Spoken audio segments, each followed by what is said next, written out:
Welcome to Everything's Not Black and White with your hosts, Lala and Brian. Hello, everyone, and welcome to today's episode. We are so excited for today's guest. I've gotten a chance to love and learn about this amazing leader through several community organizations that we have partnered together on, including the amazing Women's Fund of Central Ohio, where she is the reigning board chair. And we also have gotten to produce and put together what they call the 9x9 speakers symposium that the lovely Ruth Milligan brought us together for. So I'm very, very excited to welcome Sophia Fifner to our podcast today. Sophia helps women and organizations amplify their purpose through social impact. She has over 15 years of experience in corporate affairs. She is a philanthropy practitioner and an advocate for women and girls. And so much of her work today centers around Brave Philanthropist, which is a campaign she launched in 2022 to change the face of philanthropy and activate giving to women's and girls' organizations. We are so excited. Please help us welcome to the EMBW podcast, Ms. Sophia. Oh, thank you so much for having me. We're so excited to have you. That is quite the resume. Honey, that was only a little bit. I know. My girl is accomplished. How do we get such accomplished guests on this show? I mean, I think we living right. So, Sophia, welcome to the show. Oh, thank you. Thank you. I'm so excited to be here. We're excited that you are here as well. So, we want people to kind of get to know you a little bit and get a little flavor of who you are and what you're all about. So can you give us a little bit of who is Sophia Fifner? Yeah, so I was born in the Bronx. Oh, I'm not Jenny from the block. I know, right? Like I'm totally not a New Yorker. So much so that my New York relatives make fun of me because I actually grew up in cornfields. My parents immigrated to the Bronx. I was born there, and shortly after we moved to Pickerington, Ohio, when there was literally nothing there but cornfields. Yeah. Like so much so I had a friend who was Miss Dairy Queen because her family owned a dairy farm. Nice. So I am an individual who at my heart, I consider myself an Ohio girl. I like being out in the woods and camping and eating s'mores and hiking. But when I'm not doing that, I went to school at Miami University in Oxford, Ohio. I spent some time there. Most of my time was actually in Washington, D.C. I'm very passionate about politics and about civic engagement. And I really love volunteering with women's organizations. In fact, we can talk about this a little bit later, but I have this thing called a 5-year box. Oh, okay. I'm very morbid. I'm just going to put, I think I plan for everything, including death. It's okay. So we're all going to get there I one day. have this catalog of my life of like every 5 years I have a box, and I was going through this box a couple of months ago, and I was finding some artifacts. And what I found very interesting and consistent was that every 5 years or every decade of material that I saved, which is papers or artifacts from when I was a kid, consistently, everything that I saved were all women's organizations. So there were flyers from Take Back the Night from college, and in high school and in junior high, I had things from Girl Scouts or some type of women's empowerment, girl power organization. So it just seems like this is something that is a common thread, and it was exciting to see that it wasn't something that just started in adulthood, that it's just truly who I am and who I've always been. That's really very cool. So are you an only child, or do you have brothers and sisters? I have a sister. Oh, she's my complete opposite in every possible way. And I love that about her. I was the strange kid who color coordinated everything. My folders, my book bag was meticulously organized. Yes. I had a plan for everything. Very type A, very much a rule follower. And my younger sister was not. Yes. And I loved her for that. Like, just, she operates in a space where things don't have to be just so, and somehow she consistently lands on her feet. She's an actress here in Columbus and has performed in multiple shows, and I'm just really proud of her. And she teaches me how to be calm and not take things so seriously. Yeah. Which every type A person needs that in their life. She's a good balance to me. You want to share her name with everybody? Give Yeah, her a little her- shout out? Yes, her name's Shauna Davis. So she performs at a lot of Catco performances, and hopefully whenever her next show is, I'll be able to shout her out on social media. Awesome. Yeah, that'd be very cool. So I have a very similar story because I'm the baby of the family. I have an older sister, and she's very similar to you where all of her closet is color coordinated, all the black clothes, blue clothes, red clothes, everything is done. She makes her bed every day. She has a routine, and I'm like, are the clothes clean? Then they're on the bed. If they're dirty, they're on the floor. So that's kind of how I show up. How I show up every day. Yeah. So I can appreciate having that kind of sisterhood. Yeah, And yeah. I can vouch, there's no exaggeration in what she's saying. So I don't make my bed. I'm going to be back in it in like 9 hours. So why make the bed? Yeah, it's funny. So my parents are from Jamaica, and I feel like people go, oh, they're from Jamaica. They must be so laid back and relaxed.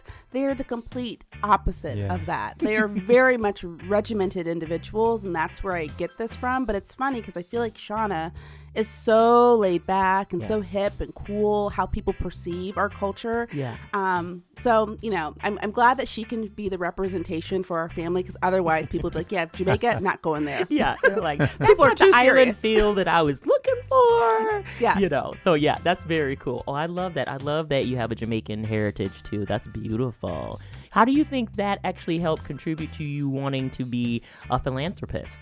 Yeah, it was everything. So growing up, I grew up in a very religious household. So while I didn't see my parents volunteer with a nonprofit organization, I definitely saw their dedication to church and tithing and giving back as much as possible. And in Jamaica, in addition to growing up in this religious Jamaican household where you give back to your church, you donate to the church on a regular basis, I also saw them take care of family and community.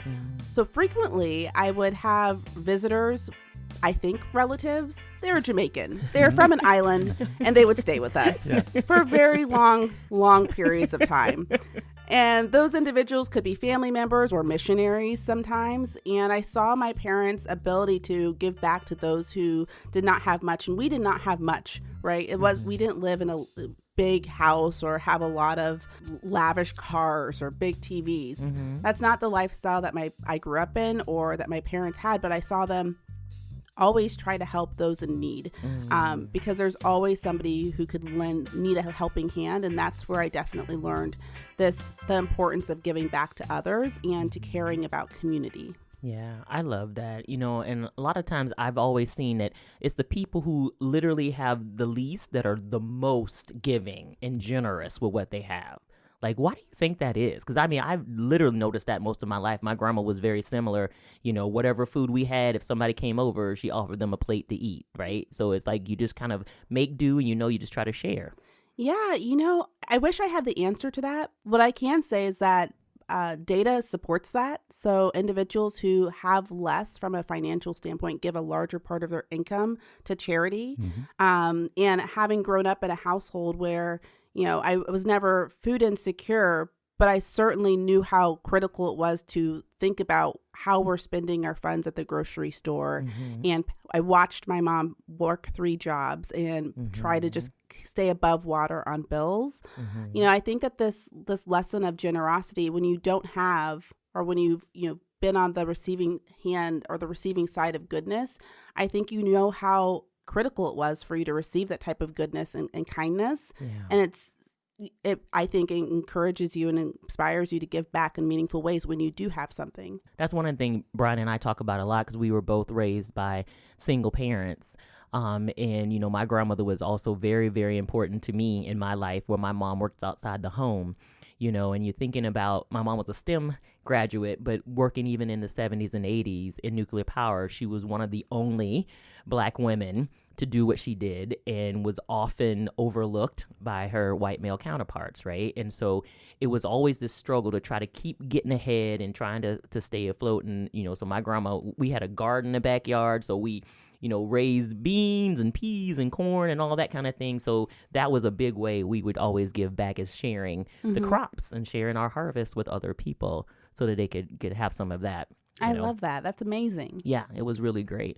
And that's something Brian and I did even as a married couple. We made sure we have a tithe account that we put aside that we are always doing charitable things with. And we've taught the kids that. that's really important for us. Yeah, we've done numerous things. One of our favorite things to do is Meals on Wheels, going out there and just giving people meals, knowing that might be their only meal of the week or the day. And it's really inspirational and motivational for us to get out there and just see their excitement to see us, knowing that we're doing some good. So in what ways do you feel like you give back? Gee, when I talk about philanthropy, I often talk about it in 4 different ways. You can give your time, your talent, your treasure, or your testimony.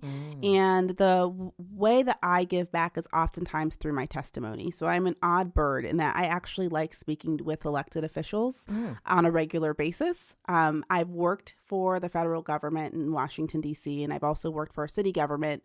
And I've had an opportunity to see how influential community members can be when they see something happening in their communities and they voice their concerns. So I volunteer with several organizations like the Women's Fund of Central Ohio, or the Ohio Alliance to End Sexual Violence, or the Ohio Crime Victims Justice Center. And oftentimes I am writing on their behalf, mostly to elected officials, to hopefully pass laws that will support other survivors of violent crimes, specifically those that are focused on supporting survivors of rape and sexual assault. Yeah. Well, first of all, I'm so sorry you had to go through that, and I appreciate you having a voice, because there's so many people, and women, men, all types of people who go through that and feel like their voices are taken away from them. So I really appreciate that you're out there fighting the good fight, literally, for everyone, and by working with the elected officials as well. So thank you for that. Thank you.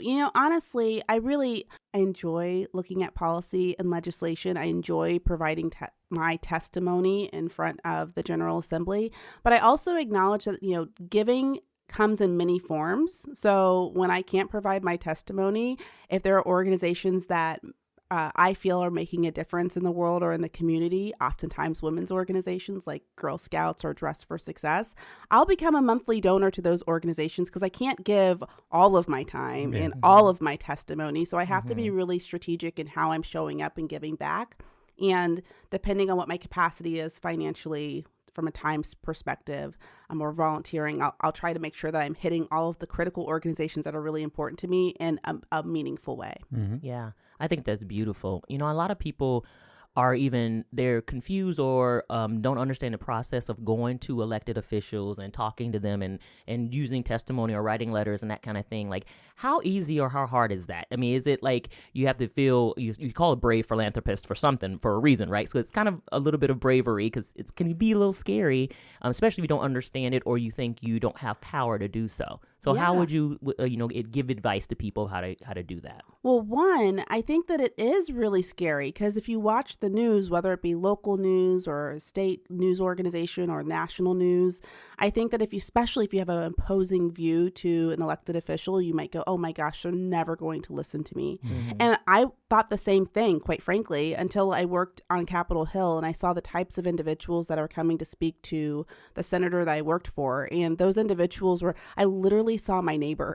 Oh, wow. I was, and the neighbor that I grew up with in Ohio, in DC. She was a teacher, and she showed up with a teaching group to talk about the needs for funding education. And it was just, so I share that to say, it's really important that people use their voice. It's really important to acknowledge that your elected officials will listen to you. They will read your letters. I read dozens and dozens and dozens of phone calls and letters and all sorts of communication from residents across Ohio. They do see all of those things. And for those elected officials, which most people like their elected official, but they might not like everybody else's, your elected official will definitely listen to you. Yeah. So the first step that you need to take, though, is just honestly, picking up the phone and making a phone call. I know that if you have Gen Z or millennials, or just quite frankly, any individual who's a little uncomfortable with picking up the phone, sending an email is also a great way to connect with your elected official. And the more that you can personalize your letter or your email, and it doesn't have to be long. You don't have to know all the facts. Just share your perspective on a specific issue.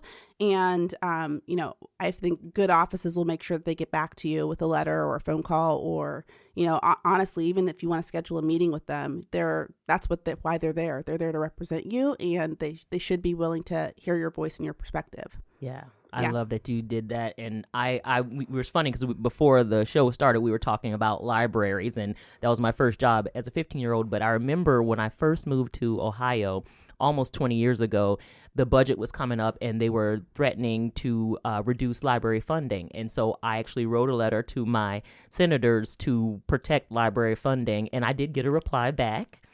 Which was really great. So that helped me, know that, oh, yeah, I have a voice and it matters. Oh, And the pen is mightier than the sword. Let me write something. It so is. I mean, let me tell you, the type of legislation I work on is not easy. It's a heavy topic for a lot of people to address for a variety of reasons. And this actually last week, we had 3 different things happen that supported survivors, which I was really excited about. One, Aaron's Law was passed, which is providing age-appropriate sexual abuse and sexual violence education to all students in public schools in Ohio, grades K through 12. Wow. Additionally, Marcy's Law was passed, Marcy's Law is a victims' rights piece of legislation stating that victims have rights and they should be informed of those rights when something happens to them, because oftentimes as a victim, something terrible happens and they're like, oh my gosh, I don't even know what to do. I don't even know where to start. Right. Marcy's Law corrects that. This was passed as a constitutional amendment in 2017, but the actual legislation to enact this constitutional amendment just passed.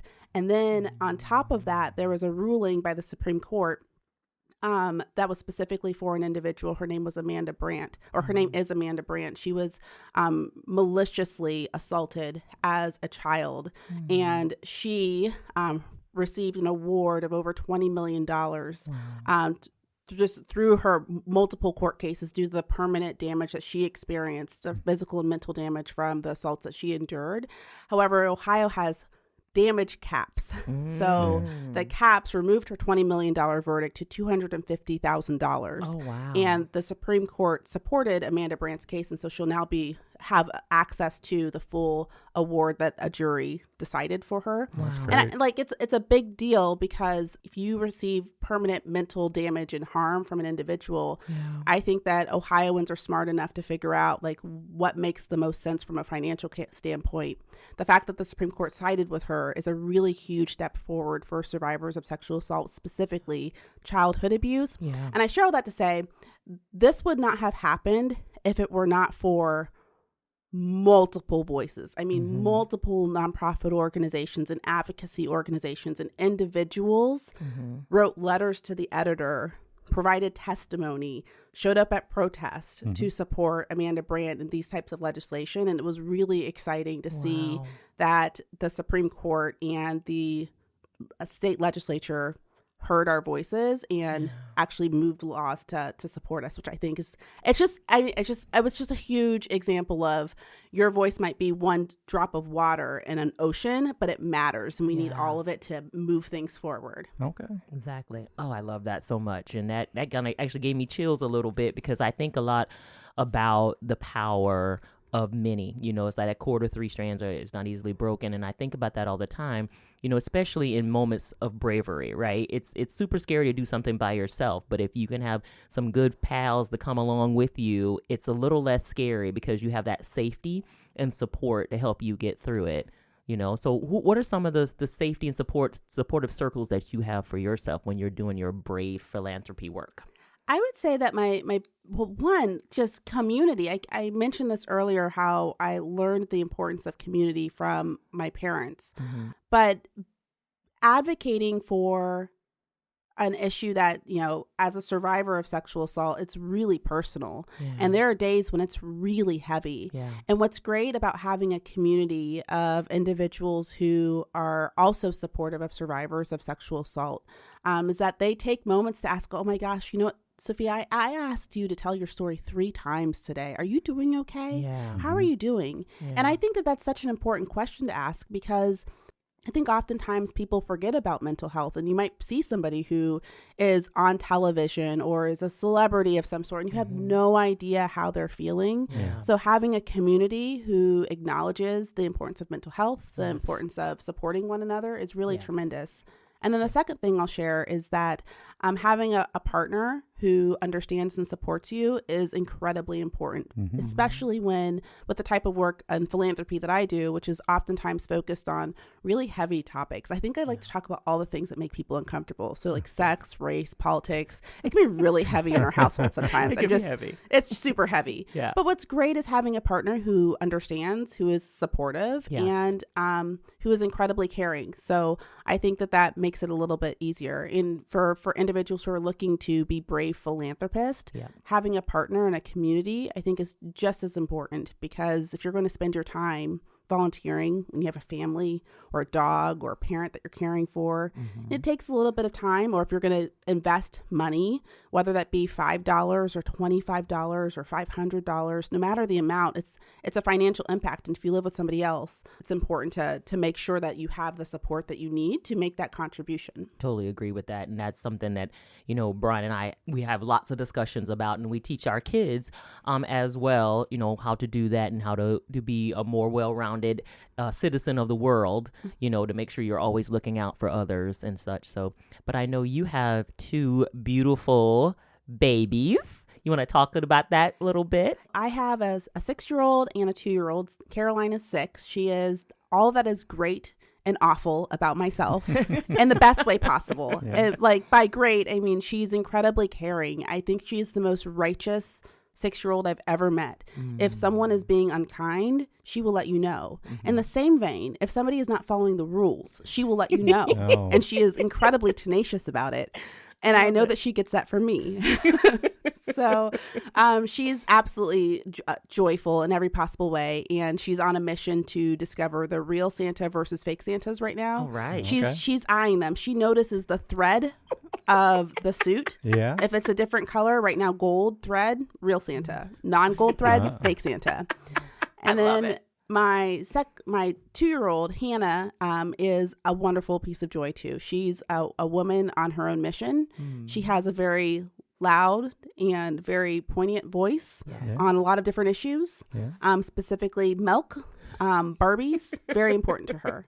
She will articulate exactly how she feels about when she wants to play with those things or consume those things. Yes. And I love her for that. I love it. At 2-year-old stage is so fun. It's so fun. Now ours are in their 20s. Yes. And then, it's totally different. And we're happy to be empty nesters. It is very fun. So I assume you're going to go see the new Barbie movie when it comes out. I am so curious about this. So I am a huge fan of Barbie through all of her different careers. Yes. And I'm really fascinated to see, what is this movie about? Because it just seems really, I don't know. I'm fascinated by it. Yes. Well, I would love to hear Hannah's assessment of the movie review when it's done. I'm sure she'll have one. She'll be able to voice her opinion. I love that. So I know, this philanthropy is so important to you, and you have 2 girls, and your focus is always women and girls. What do you want your daughters to take away from your work and what you're doing in this philanthropy space? Yeah, and let me digress a little bit to share why this is so important to me and what I hope my impact is on my daughters, because there's a strong connection there. When I was pregnant with my first daughter, Caroline, I remember her bringing her home from the hospital, and it was just a few days after the 2016 presidential election or national election, and I was, to be completely transparent, bawling. I was so concerned about the conversations that we were having at a local, state, and national level, specifically around the treatment of immigrants, the treatment of survivors of sexual assault, how we were talking about women and leadership. I really felt that there was a complete void of civility and love and compassion and empathy and all of those words that I hope my daughters will learn, appreciate, and understand. And I was holding Caroline in her nursery, just really distraught about what type of country I was bringing her into, and what was I doing to change that. And so I made a promise to her that I would always do good that matters. And I was very serious about that promise. I realized at that point in my life that I had so much experience in philanthropy and in civic engagement and working with women's organizations, but I wasn't really talking about it or bringing anybody along with me. And that needed to change. So from that moment on, I was committed to making sure that I used my voice in every possible way. And because I'm forever passionate about women and girls, for statistic reasons, I mean, 1 in 5 women, Black women, will experience sexual violence. Less than 2% of philanthropic funds support women and girls organizations, which includes like everything. Girl Scouts, Women Moving Millions, women's funds, Freedom a la carte here in Central Ohio, which focuses on helping women who have experience or are part of human trafficking. All of those organizations, less than 2%. That's unbelievable. I feel like that is clearly I need to be louder about this need to support women's organizations. So for my daughters, if anything, I really hope that they learn to love, to be kind, to work incredibly hard, and to use their voice. Yeah. And so with my 2-year-old Hannah, with all of her opinions, and with Caroline, who is righteous as heck, I would feel that my life was fulfilled if both of them were advocates for others, whether that be advocates for their, the little boy or girl or individual who's sitting next to them in the classroom, or if they decide to become a nuclear engineer and want to change the world that way. I hope that they take those components and apply that to their lives. I love that. That is beautiful. Sounds like they got enough knowledge, or kids have enough knowledge to come, be on this podcast and hold their own. I mean, literally. So we'll do a 2.0 when having Hannah and Caroline here. It would be very loud, and there'd be lots of toys everywhere. I mean, it's like my everyday. I mean, this is how I live every day. That's awesome. So I do want to ask, we've talked about a couple different ways, but if somebody's like, I want to do something philanthropic, but I don't quite know what to do. I don't have a lot of time. I don't have a lot of treasure. I haven't had anything that's my testimony. Like, what can I do? What should I do? How can I get started? Do you have some tips for folks? Sure. So one, I highly recommend visiting my website, bravephilanthropist.com. I started it as a resource and a campaign for women who are interested in giving back or doing good in their community.